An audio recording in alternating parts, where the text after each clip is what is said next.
ഒന്നോ രണ്ടോ മൂന്നോ ചോറിൻ്റെ വറ്റ് താഴെ വീണ് കഴിഞ്ഞാൽ അമ്മയുടെ കണ്ണ് നിറയും.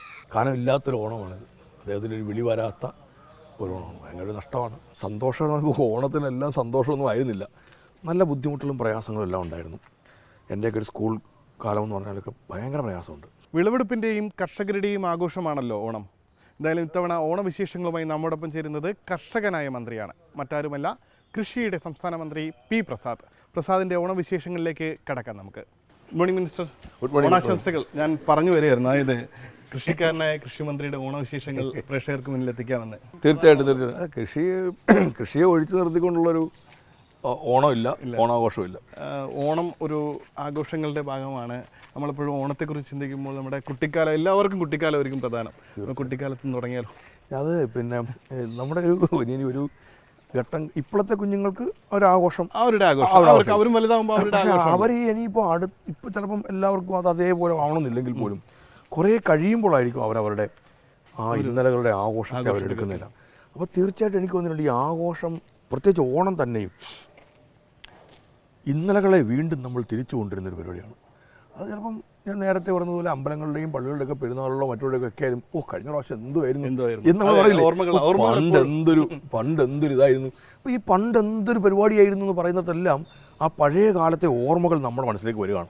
അപ്പോൾ നമുക്ക് അതൊരു വലിയ കാര്യമാണ്.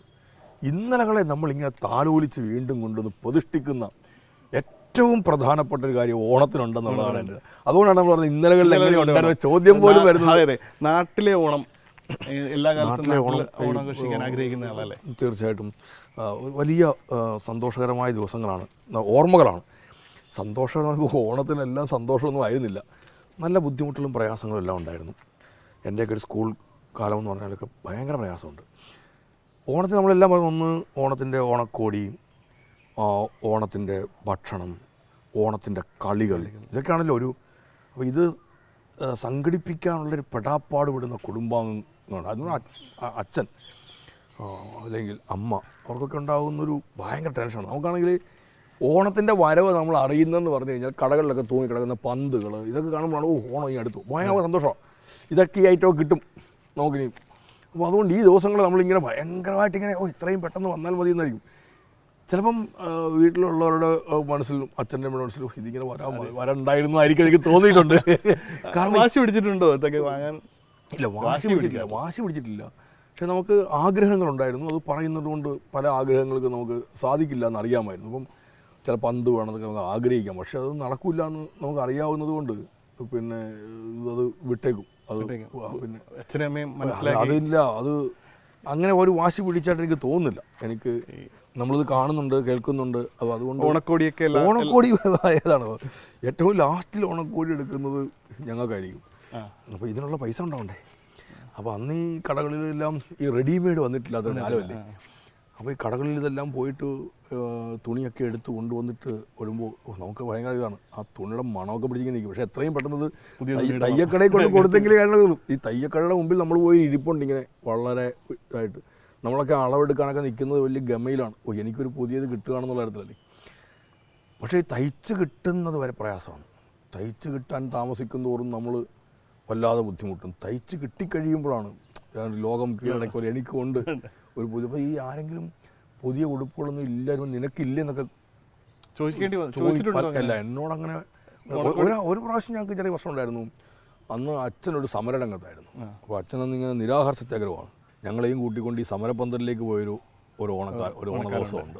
അതിങ്ങനെ അന്ന് നിരാഹാര സത്യാഗ്രഹമാണ്. എന്താണെന്നതിനെ കുറിച്ചൊരു വലിയ പിടിയിലെ ഭക്ഷണം കഴിക്കാതെ സമരരംഗത്താണെന്നറിയാം നമുക്ക്. അപ്പോൾ ഇവരാണ് തലേദിവസം വൈകുന്നേരമൊക്കെ ആകുമ്പോഴാണ്, ഈ ഉത്രാടത്തിൽ നിന്ന് വൈകുന്നേരമൊക്കെ ആകുമ്പോഴാണ് തൊഴിലാളികൾ അവരിങ്ങനെ ഈ സമരം ചെയ്യുന്ന അല്ലെങ്കിൽ നിൽക്കുന്ന നേതാക്കളുടെ അടുത്തേക്കൊക്കെ ഈ പാർട്ടിക്കാർ അവരെല്ലാം ചേർന്നിട്ടാണ് ഇതിനുള്ള ഒരു രാഷ്ട്രീയ ബോധം അപ്പോഴേക്ക് വന്നു തുടങ്ങിയായിരുന്നു. ഏറെക്കുറെയൊക്കെ നമ്മളൊക്കെ ഒരു ബാലവേദി ഒക്കെ പ്രവർത്തിക്കുന്നത് കൊണ്ടൊക്കെ നമ്മൾ കേൾക്കുന്നുണ്ടല്ലോ, സമ്മേളനങ്ങൾക്കൊക്കെ പോകുന്നുണ്ടല്ലോ. അപ്പോൾ ഈ സാധാരണക്കാർ, തൊഴിലാളികൾ, ഇതിങ്ങനൊരു കൃഷിക്കാർ, കർഷക തൊഴിലാളികൾ, കശുവണ്ടി തൊഴിലാളികൾ, അപ്പോൾ ഈ തൊഴിലാളികൾ എന്നുള്ളത് നമ്മൾ ഏറ്റവും കൂടുതൽ കേൾക്കുന്നൊരു വാക്ക് ചിലപ്പോൾ അതായിരിക്കും. ഓണസദ്യ ഓർക്കുമ്പോൾ ഓണം എപ്പോഴും വളരെ സന്തോഷം നൽകുന്നതാണല്ലോ ഓണസദ്യ. എല്ലാവരും ഒന്നിച്ചിരിക്കുക ഒരു പക്ഷേ ആ സമയത്ത് എല്ലാ കുടുംബങ്ങളുടെയും പ്രത്യേകതയായിരിക്കും. നമുക്കൊക്കെ നമ്മുടെയൊക്കെ ഒരു ബാല്യത്തിലെ ഈ കൗമാരത്തിലെയൊക്കെ ഓണത്തിൻ്റെ സദ്യ എന്ന് പറഞ്ഞാൽ ഭയങ്കര പ്രാധാന്യമുള്ള ഒന്നാണ്. ഈ പറഞ്ഞതുപോലാണ് ഈ വീട്ടിലിങ്ങനെ നമ്മൾ സാധാരണ ഇന്നൊക്കെ ഒന്നും ഇതില്ല ചിന്തിക്കാൻ ഒരു കാലത്ത്. അപ്പം ഞാനിത് പറയുമ്പോൾ ഇപ്പോൾ ഒരു 75-80 വയസ്സുള്ള ഒരാൾക്ക് എൻ്റെ ഇതല്ല വേറെ അതിനപ്പുറത്തേക്ക് അവർക്ക് കൂടെ ബുദ്ധിമുട്ടിൻ്റെയും കഷ്ടപ്പാടും ഇതിൻ്റെ എത്രയോ ഇരട്ടിയായിട്ടായിരിക്കും ചിലപ്പോൾ അവർ പറഞ്ഞിട്ടുള്ളത് തന്നെ എത്രയായിരിക്കും പണ്ടുണ്ട്. അപ്പം ഞാൻ വീട്ടിൽ അച്ഛനും അമ്മയൊക്കെ അവരുടെ പഴയ കാലം പറഞ്ഞ് ഞാൻ കേട്ടിട്ടുണ്ട്. അപ്പോൾ അതുമായിട്ട് തട്ടി നോക്കുമ്പോൾ ഒന്നുമില്ല. പക്ഷേ ഇപ്പോൾ പറയുമ്പോൾ നമുക്കറിയില്ല വയറ് നിറച്ച് ഭക്ഷണം കഴിക്കാൻ അതിനകത്തൊരു ഉണ്ട്. പിന്നെ അതിനകത്തൊരു പ്രധാനപ്പെട്ട എന്ന് പറഞ്ഞാൽ ഈ വിഭവങ്ങൾ ഇത്രയും സാധാരണ ഒരിക്കലും വീടുകളിൽ ഉണ്ടാവാറില്ല. മിക്കവാറും ഒരു വീട്ടിലും അങ്ങനെ ഉണ്ടാവാൻ സാധ്യതയില്ല. ഇനി വലിയ വലിയ വീടുകളിൽ എനിക്കറിയില്ല. അപ്പോൾ നമുക്ക് കല്യാണത്തിനാണ് ഇത് ഇങ്ങനെ കിട്ടുന്നത്. കല്യാണത്തിന് ഉണ്ടാക്കുന്ന സദ്യ പോലെ ഏറെക്കുറെ എല്ലാ ഐറ്റമൊന്നും വരില്ലേ ഒരു സദ്യ. ഈ പ്രഥമനൊന്നും ഓണത്തിനൊന്നും വീടുകൾ ഉണ്ടാക്കാറില്ല. എൻ്റെ ഒന്നും ബാല്യത്തിലൊന്നും അങ്ങനെയൊന്നും കിട്ടിയിട്ടില്ല. അങ്ങനെയൊന്നുമില്ല. അത് കല്യാണത്തിനേ കിട്ടുള്ളൂ. എന്നാൽ പക്ഷേ ചില ഉപ്പേരി വറക്കലുണ്ടാവും, മറ്റു കാര്യങ്ങളൊക്കെ ഉണ്ടാവും. ഒരു 5-6 ഐറ്റമെങ്കിലും നമുക്ക് പരിപ്പും പപ്പടവും സാമ്പാർ പുളിശ്ശേരി മോര് പിന്നെ അവിയൽ തോരൻ പച്ചടി ഇങ്ങനെയൊക്കെയുള്ള മെഴുക്കുവരട്ടി ഇതൊക്കെ പറയുന്ന ഈ ഐറ്റം എല്ലാം ഒരു ഓണാട്ടുകാരുടെ ഒരു രീതിയിലുള്ള ഇതെല്ലാം ഉണ്ടാവും. ഇതെല്ലാം കൂടി കിട്ടുന്നത് ഈ ഓണത്തിന് മാത്രമേ ഉള്ളൂ. അപ്പോൾ അന്ന് ഈ ഭക്ഷണത്തിനൊരു പ്രാധാന്യമുണ്ട്. അതുകൊണ്ട് ഈ ഓണത്തിന് ഈ വളരെ ബുദ്ധിമുട്ടി പ്രയാസപ്പെട്ട് എല്ലാം അങ്ങനെയാണ് ഈ ഭക്ഷണം ഉണ്ടായി വരുന്നത്. അപ്പോൾ അതുകൊണ്ട് ഇതെല്ലാം കണ്ടുകൊണ്ടിരിക്കുമ്പോൾ നമുക്കും ഈ ഭക്ഷണത്തോട് അതിഭയങ്കര അറ്റാച്ച്മെൻ്റ് ഉണ്ട്. ഇന്ന് അത്രയും അറ്റാച്ച്മെൻറ്റ് എൻ്റെ കുഞ്ഞുങ്ങൾക്ക് പോലും ഉണ്ടെന്ന് എനിക്ക് തോന്നുന്നില്ല. കാരണം അവർക്കത് അറിയുന്നില്ല, അവർ കാണുന്നില്ല ഇതെങ്ങനെ ബുദ്ധിമുട്ടുണ്ടോ ഈ പ്രയാസമുണ്ടോ. നമുക്ക് വയലുണ്ടെങ്കിൽ വയലിലെ കൃഷി ചെയ്തിട്ട് വീട്ടിൽ എല്ലാം കൊണ്ടുവരുന്നു കൊയ്ത്ത് അതിനെ മെതിച്ച് ഓണം ആകുമ്പോഴേക്കും നമുക്കിതെല്ലാം നെല്ലെല്ലാം കൂടി ഒന്ന് റെഡിയാക്കി പുഴുങ്ങി ഉണങ്ങി അത് കൊണ്ടുപോയി നെല്ല് കുത്താൻ കൊണ്ടുപോവുക, നെല്ല് കുത്തിക്കൊണ്ട് വരിക, നെല്ല് കുത്തിക്കൊണ്ട് വന്നിട്ട് അതിങ്ങനെ പാറ്റി എടുത്തിട്ട് അതിൻ്റെ എല്ലാം ഇതെല്ലാം തവിടും ഇതെല്ലാം ഉമിയെല്ലാം കളഞ്ഞിട്ട് ഈ സാധനത്തെ നമുക്ക് എടുത്ത് റെഡിയാക്കി വെക്കും. അതങ്ങോട്ടൊരു പുത്തരിച്ചോറ് വന്ന് ഉണ്ണു. ഇതൊക്കെ പറയുമ്പോൾ ഇത്രയും ഈ അധ്വാനം നമ്മൾ കണ്ടുകൊണ്ടായിരിക്കും വീട്ടിൽ ഉൾപ്പെടെ നമ്മൾ അനുഭവിച്ചുകൊണ്ടായിരിക്കുന്നത്. അപ്പോൾ അങ്ങനെ അനുഭവിച്ചുകൊണ്ടിരിക്കുമ്പോൾ നമുക്ക് ഇതിനോട് ഈ ഭക്ഷണത്തോട് ഭയങ്കരമായ അറ്റാച്ച്മെൻ്റ് ഉണ്ട്. ഈ ഒരു എന്താ പറയുക അത്രയും ഒരു അടുപ്പം നമ്മുടെ ഒരു അധ്വാനത്തിൻ്റെ ഏതിനും ഉണ്ടാവും എനിക്ക് തോന്നുന്നത്. അത്ര വലിയ അടുപ്പത്തോടാണ് നമ്മളിത് കഴിക്കാനിരിക്കുന്നത്. അതുകൊണ്ട് 1 മണി ചോറ് പോലും നമ്മുടെ കയ്യിൽ താഴെ പോവില്ല. വിലൻ്റെ ഇടയിലുണ്ടെങ്കിൽ നമ്മളിങ്ങനെ എടുക്കും. പിന്നെ അപ്പോൾ ഒരിക്കലും 1 മണി അരി പോലും ചോറ് പോലും നമ്മുടെ കയ്യിൽ താഴെ പോവില്ല. താഴെ പോയാൽ തന്നെ വലിയ വിഷമമാണ്. സാധാരണഗതിയിൽ തന്നെ നമ്മുടെ ഇതൊക്കെ കാണും ചോറ് താഴെ വീണ് കഴിഞ്ഞാൽ ചോറ് മൊത്തമല്ല 1, 2, 3 ചോറിൻ്റെ വറ്റ് താഴെ വീണ് കഴിഞ്ഞാൽ അമ്മയുടെ കണ്ണ് നിറയും. ഇത് പറയും ഇങ്ങനെ മഹാലക്ഷ്മിയാണ്, എന്ത് കഷ്ടമാണിത്, ഇതിങ്ങനെ താഴെയിട്ട് ചവിട്ടിയാൽ വീണ്ടും വലിയ പട്ടിണിയിലേക്കൊക്കെ നമ്മൾ പോവില്ലേ എന്നൊക്കെ പറയുമ്പോഴത്തേക്ക് വല്ലാണ്ട് പ്രയാസം. അപ്പോൾ നമ്മളിങ്ങനെ താഴെ നിന്ന് എടുത്തിട്ട് നമ്മൾ കഴിക്കും. അതൊന്നൊരു കുഴപ്പമില്ലാത്ത തരത്തിലാണ്. അമ്മയെ സഹായിക്കാനൊക്കെ കയറിയിട്ടുണ്ടോ അടുക്കള? അത് വേണ്ട, അമ്മയുടെ ഒരു അധികാര കേന്ദ്രമാണ് അടുക്കള. സ്ത്രീകളുടെ ഒരു അത് ആരെയും കേട്ടില്ല. ഈ മുതിർന്നതിന് ശേഷം ഇനി എൻ്റെ ഭാര്യയായാലും എൻ്റെ പെങ്ങളായാലും ഒന്ന് അടുക്കളയിൽ കയറുമ്പോൾ അമ്മയുടെ നിയന്ത്രണത്തിൽ നിൽക്കുന്ന കാലത്ത് അമ്മ അതിനകത്ത് കേട്ടില്ല. അമ്മക്കതെല്ലാം അത് എല്ലാ അമ്മമാരും മിക്കവാറും അങ്ങനെ അടുക്കള അവിടെ ഒരു അധികാര കേന്ദ്രമായിരുന്നു. ഇപ്പോൾ അടുക്കള ഏതാണ്ട് നമുക്ക് വലിയ പ്രാധാന്യമില്ലാതായി മാറിയിട്ടുണ്ട്. അടുക്കള നമ്മളിൽ നിന്നൊരുമാതിരി നമ്മൾ അടുക്കളയെ അകറ്റി ആശുപത്രികളെ അടുപ്പിക്കും. ഒന്ന് അകറ്റി നിർത്തിയപ്പോൾ ഒന്ന് അടുത്തേക്ക് വന്നത് ആശുപത്രികളാണെന്നുള്ളതൊരു യാഥാർത്ഥ്യമാണ്. അതെ. അങ്ങനെ കൃഷിയിടത്തിലേക്ക് കുറച്ച് നടന്നാലോ? ഈ നമ്മുടെ ഇവിടെ എന്തൊക്കെ ഉണ്ടായിരുന്നു? ചേന, ചേമ്പ്, കാച്ചിലെല്ലാം ഉണ്ടായിരുന്നു. കിഴങ്ങ് വർഗ്ഗങ്ങൾ ഇതെല്ലാം കൃഷി ചെയ്തിരുന്നു. പിന്നെ ഇവിടെല്ലാം പയറും വെണ്ടയും എല്ലാം ധാരാളം ഉണ്ടായിരുന്നു. വെള്ളരി ഉണ്ടായിരുന്നു. നമ്മുടെ സലാഡിനൊക്കെ ഉപയോഗിക്കുന്ന വെള്ളരി ഉണ്ടായിരുന്നു. ചേമ്പ് നല്ല ചേമ്പ്. ഈ മരങ്ങളൊക്കെ ഉണ്ടെങ്കിലും ചേമ്പിന് കുഴപ്പമില്ല. അതുകൊണ്ട് ചേമ്പ് നല്ലവണ്ണം ഇതിനകത്ത് ചേമ്പുണ്ടാവും. ഈ കർഷകൻ കൂടിയാകുമ്പോഴേ എൻ്റെ ഒരു കൗതുകം കൊണ്ട് ചോദിക്കാം. നമ്മളിപ്പോൾ നല്ല ഇനം ഈ തൈകളും മറ്റും കിട്ടുമ്പോൾ സ്വാഭാവികമായി ഒരു കർഷകൻ എന്ന വികാരത്തിൽ ഒരു മന്ത്രി സ്ഥാനം മാറ്റി വെച്ചാൽ അതൊന്ന് കിട്ടിയാൽ കൊള്ളാമെന്ന് തോന്നിയിട്ടുണ്ടോ? ചോദിച്ചാലും എടുത്താലും ഒരു പക്ഷേ തജനപക്ഷപാതമോ ഞാൻ. പക്ഷേ നമുക്ക് ചില ഇനങ്ങളൊക്കെ നമുക്ക് അങ്ങനെ നല്ല ഇനങ്ങൾ നമ്മളങ്ങനെ മുളകല്ലേ നിങ്ങൾ പറഞ്ഞു ഞങ്ങളുടെ വാർത്തയ്ക്ക് എരിവുണ്ടെന്നാ. നിങ്ങളുടെ വാർത്തയെക്കാട്ടിൽ എരിവുള്ള മുളകാണ്. കൊല്ലരുത്. പിന്നെ ആന്റണി പറഞ്ഞു ഞാൻ പറഞ്ഞു നല്ല മുളകാണ് എരിവുണ്ട്. അതിനൊക്കെ നല്ല എരിവുണ്ട് ഇപ്പോൾ രാഷ്ട്രീയത്തിൽ. ഇപ്പോഴത്തെ പോലെ ഈ ക്ലബ്ബുകളിൽ ഓർഗനൈസ് ചെയ്തുള്ള കളികളല്ല. ഇപ്പോൾ എല്ലാവരോട് പറഞ്ഞാൽ അതേ അറിയാവൂ. ക്ലബ്ബുകളിൽ അല്ല സ്വന്തം ഒരു കൂട്ടായ്മയിൽ എല്ലാവരും കൂടി വന്നു ചേരുകയാണ്. എവിടെയാണ് ആൾക്കൂട്ടം ഉണ്ടാവും അങ്ങോട്ട്? എൻ്റെ മനസ്സിൽ എന്താ ഓണമെന്ന് ചോദിച്ചാൽ എൻ്റെ മനസ്സിൽ ഇതാണ് ഓണം. ഓണത്തിന് പുതിയെടുക്കുന്നു, ഓണത്തിൻ്റെ ഈ കാര്യങ്ങൾ ബന്ധപ്പെടുന്നു. ഓരോരുത്തരും അവരവരുടെ വീടുകളിൽ നിന്ന് ഇറങ്ങി വന്ന് ഒരു വീട്ടുമുറ്റത്ത് കൂടുമ്പോൾ അതൊരു വലിയ ബന്ധമായിരുന്നു. ആ ബന്ധങ്ങൾ കാലം മാറിയതുകൊണ്ടുകൂടിയാവും. അല്ല നമ്മളൊരു ഇന്നത്തെ കാലം മോശകാലമല്ല, ഇന്ന് അങ്ങനെ നടക്കുള്ളായിരിക്കും. അപ്പോൾ അങ്ങനെ വന്നിരിക്കുന്നതാണ് ഇപ്പോഴത്തെ രീതി. ഈ സ്വാഭാവികമായി നാട്ടിൽ പോകുമ്പോൾ നമ്മൾ ഓണ സമയത്ത് കുട്ടികളോടൊക്കെ ഇത് പറയുമ്പോൾ അവർ തള്ളുകയാണെന്ന് പറഞ്ഞ് പോവോ? ഇപ്പോഴത്തെ ഇവരോടൊന്നും പറഞ്ഞിട്ടൊന്നും ഒരു കഥയില്ല. അത് കുറ്റമല്ല. ഇവിടെ നമ്മൾ ആലോചിക്കാറുണ്ട്, നമ്മുടെയൊക്കെ ഒരു ചെറുപ്പത്തിൽ അല്ലെങ്കിൽ ഈ പ്രായത്തിൽ നമ്മുടെ വീട്ടിലെ മുതിർന്നവർ, അമ്മയും അച്ഛനൊക്കെ അവരുടെ ഓണത്തെക്കുറിച്ച് പറയുമ്പോൾ നമുക്ക് അത്രയും താല്പര്യം ഉണ്ടായില്ല. നമ്മൾ നമ്മുടെ കാലത്താണ് ജീവിക്കുന്നത്, അവർ അവരുടെ പഴയ കാലത്തെയാണ് കൊണ്ടുവരുന്നത്. ഇപ്പം ഞാനങ്ങനെയാണ്, ഞാൻ എൻ്റെ പഴയ കാലത്തെയാണ് കൊണ്ടുവരുന്നത്. ഇത് കേൾക്കാൻ ചിലപ്പോൾ പുതിയ തലമുറയ്ക്ക് അങ്ങനെയില്ല. അവരിനിയും കുറേ കഴിയുമ്പോൾ അവരവരുടെ പഴയ കാലത്തെ പറയുമ്പോൾ ഇതേപോലെ സംഭവിക്കും. എല്ലാ കാലത്തും അങ്ങനെ ഉണ്ടാവുക തന്നെ ചെയ്യും. ചെരുപ്പിൻ്റെ കഥ പലപ്പോഴും പറഞ്ഞിട്ടുണ്ട്.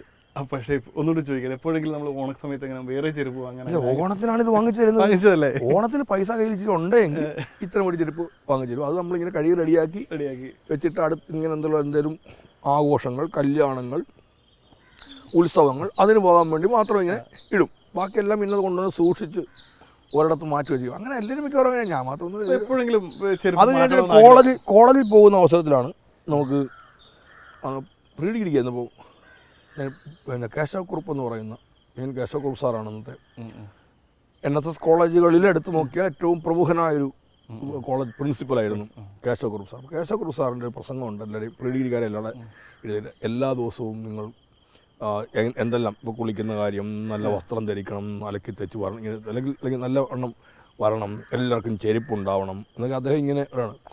നമ്മളിപ്പോൾ തോന്നും ഇങ്ങനെ ഒരു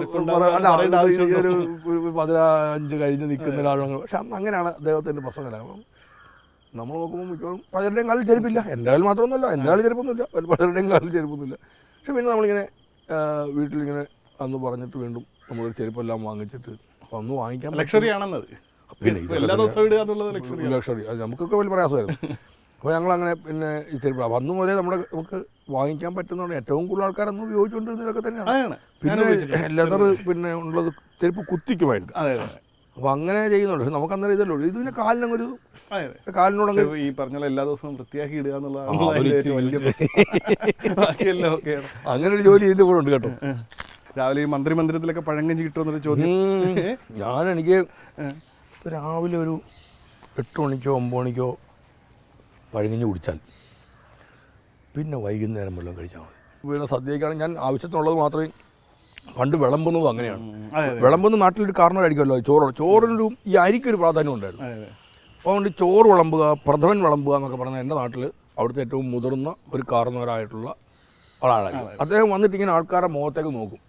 ഇനി നാട്ടിലല്ലാത്ത ആൾക്കാർ വരുമല്ലോ, ഈ ചെറുക്കൻ കൂട്ടർ എന്ന് ഞാൻ പറഞ്ഞിട്ട്, അങ്ങനെയുള്ള ആൾക്കാരുടെ അടുത്ത് നോക്കുമ്പോൾ അവർ കണ്ണുകൊണ്ട് കാണിക്കും പോരട്ടെ എന്നടുത്ത്. നല്ലവണ്ണം ഈ നന്നായി കഴിക്കുന്നുണ്ടെങ്കിൽ അത് വരും. അല്ലാതെ അപ്പോൾ ഇത് പിന്നെ വേണോ എന്നാലും ഇങ്ങനെ ചോദിച്ചു. ഈ ഒരു എൻ്റെ നാട്ടിൽ വട്ടി എന്ന് പറയുന്ന പനമ്പ് കൊണ്ട് നിൽക്കുന്ന സാധനം വെച്ചിട്ടാണ് ഇത് ഇടുന്നില്ല. അതിങ്ങനെ ഇട്ടാൽ കൃത്യമായിട്ട് ആ ഇലയുടെ ഇങ്ങേ വശം ഒന്ന് പിടിക്കണം. ഈ പകുതിക്ക് ഇപ്പുറമേ ഈ ചോറ് വീഴത്തുള്ളൂ. കറികൾ വിളമ്പിയിരിക്കുന്ന അടുത്തേക്ക് 1 മണിയായി ചോറ് പോവില്ല, ഒരു വറ്റം കൂടി. ആ തരത്തിൽ എന്തൊരു കൃത്യതയോടാണ് ഇങ്ങനെ. ഇപ്പോൾ നമ്മളൊരു പ്ലേറ്റിനകത്ത് അങ്ങോട്ട് കുത്തി അങ്ങോട്ട് JCBയുടെ വേറൊരു കാര്യം പറഞ്ഞാണ് ചോറ് വിളമ്പുന്നതാണ്. പണ്ട് ചിന്തിക്കാൻ ഒക്കത്തില്ല, ആൾക്കാർ ഓടിക്കും ഒരു പ്ലേറ്റ് വെച്ച് വിളമ്പാന്ന് പറഞ്ഞാൽ. എനിക്ക് ഈ ആൾക്കാർ ചോറൊക്കെ വെച്ചിട്ട് പോകുമ്പോൾ എനിക്ക് ഭയങ്കരമായ ദേഷ്യം അടുത്തിരിക്കുന്നവരോട് തോന്നാറുണ്ട്. അവർക്ക് എന്നെ കാണുമ്പോൾ വലിയ പുച്ഛവും തോന്നാറുണ്ട്. അതെനിക്കറിയാം. കാണുന്ന ഒരിക്കൽ സഖാവ് കാണാൻ തന്നെ പറഞ്ഞു, എടാ നിൻ്റെ ഇത് ഞാനിങ്ങനെ കഴിച്ചുകൊണ്ടിരിക്കുകയാണ്, അപ്പം പട്ടി പ്രാകുമെന്ന് പറഞ്ഞു. പക്ഷെ അത് ഞാൻ മാത്രമല്ല കേട്ടോ, ഒരുപാട് പേരെ എനിക്കങ്ങനെ അറിയാം. മൊത്തം ഇങ്ങനെ അത് ഒരു അന്നത്തെ ഒരു ശീലത്തിൻ്റെ ഭാഗമാണ്. ഭക്ഷണം നമുക്ക് കളയാനുള്ളതല്ല എന്നൊരു ചിന്തയായിരുന്നുണ്ട്.